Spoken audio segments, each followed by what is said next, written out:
La Roumanie, pays membre de l'Union européenne, a été la cible d'une attaque de drones russes. Il s'est écrasé sur un immeuble résidentiel dans l'Est, à Galatist, une ville qui est située près de la frontière avec l'Ukraine et la Moldavie. 2 personnes ont été blessées.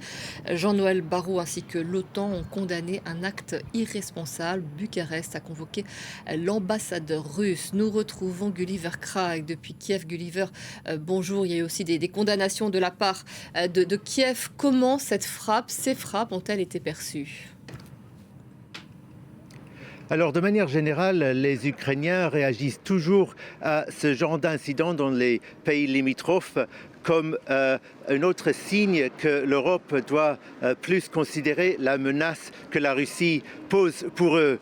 Aussi, ce n'est pas la première fois qu'un drone russe s'est écrasé à Galați, cette ville dans l'est de la Roumanie, à 20 km de la frontière de l'Ukraine. Il y a un mois, un autre drone s'était écrasé, mais juste dans la rue, sans faire de dégâts ou de blessés. Alors forcément, cette fois-ci, c'est plus grave. Et le président roumain, Nicu Jordan, a été très vite de dire très clairement qu'il n'y avait aucun doute quant à la provenance du drone. Il s'agissait d'un drone russe de type Gerber.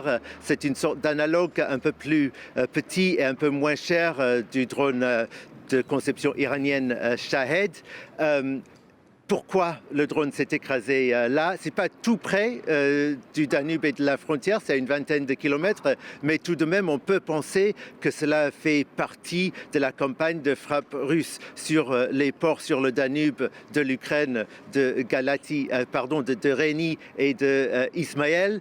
De plus en plus, les deux côtés utilisent des systèmes de brouillage, de guerre électronique pour dévoyer les drones. Et on a vu aussi des drones ukrainiens s'écraser dans les pays baltes, des drones ukrainiens qui visaient probablement les ports russes de la mer Baltique. Mais pour le moment, sur cet incident, personne n'a vraiment avancé de théorie ou d'explication sur pourquoi cela s'est-il produit. On n'a pas encore, si je n'ai pas eu quelque chose qui s'est tombé juste avant que je passe à l'antenne, des réactions du président Volodymyr Zelensky lui-même, mais je suppose que cela ne va pas tarder.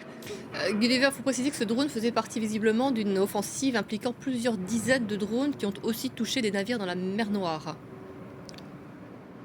Oui, pendant la nuit, il y a eu 3 navires commerciaux qui auraient été touchés selon la marine ukrainienne. Ils ont publié des photos d'un de ces navires.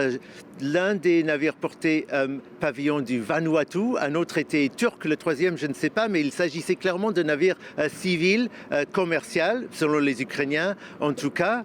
Alors ça c'est assez grave parce que la navigation en mer Noire est très importante pour l'économie ukrainienne. Les ports sont toujours ciblés. Il y a très fréquemment des attaques sur les ports d'Odessa et aussi sur Reni et Ismaël, les ports sur le fleuve Danube que je viens d'évoquer. Cette nuit aussi, ces ports n'ont pas échappé. Il y a des dégâts sur les infrastructures portuaires selon les autorités locales. Je vous remercie.